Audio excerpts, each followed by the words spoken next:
بسم اللہ الرحمن الرحیم۔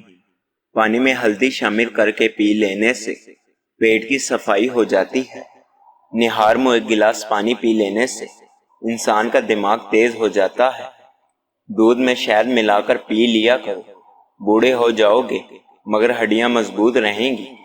ہری مرچ کی چٹنی بنا کر کھانے سے چہرے کی جھریاں ختم ہو جاتی ہیں۔ بھرے پیٹ سیب کھا لیا جائے تو یہ آپ کو قبض میں مبتلا کر سکتا ہے۔ پیٹ کے بل سونے والا جلدی بوڑھا ہو جاتا ہے۔ شوگر کے مریض لوگوں کے لیے کھیرا بہت زیادہ فائدہ مند ہے۔ قبض نہ کھل رہی ہو تو شہتوت سیاہ رنگ کے کھانے سے قبض کھل جاتی ہے۔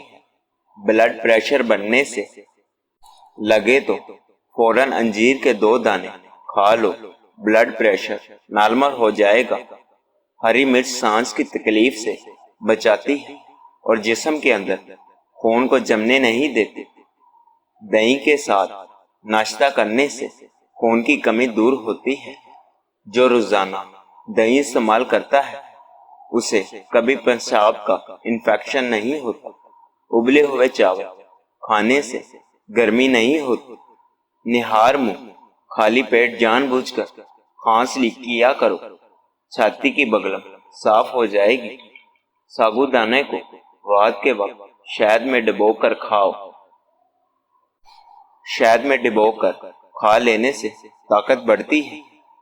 سانولے رنگ کی خواتین ٹوتھ پیسٹ کے اندر انڈے کی سفیدی ملا کر چہرے پر لگائیں۔ جلد نرم و ملائم اور رنگ نکھر آئے گا۔ جسم پر سرسوں کے تیل کی مالش کرنے سے گیس کی بیماری ختم ہو جاتی ہے۔ یاد رکھیں، دودھ سوڈا گرمی کا نہیں بلکہ یہ ہڈیوں کا توڑ ہے۔ یہ دودھ، کولڈ ڈرنک، رنگ اور چینی کے مکسر سے تیار کیا جاتا ہے اور جسم کے اندر کا ہڈیوں کو کمزور اور کیلشیم کی کمی کرتا ہے۔ 8 گھنٹے سے زیادہ سونے سے دماغی صلاحیت میں کمی آ جاتی ہے۔ اگر وزن بڑھ رہا ہے یا موٹاپا آ جائے تو گرم دودھ میں ہلدی ملا کر پی جایا کریں۔ پیشاب کا مسئلہ حل ہو جائے گا اور جسم لوہے جیسا مضبوط ہو جائے گا۔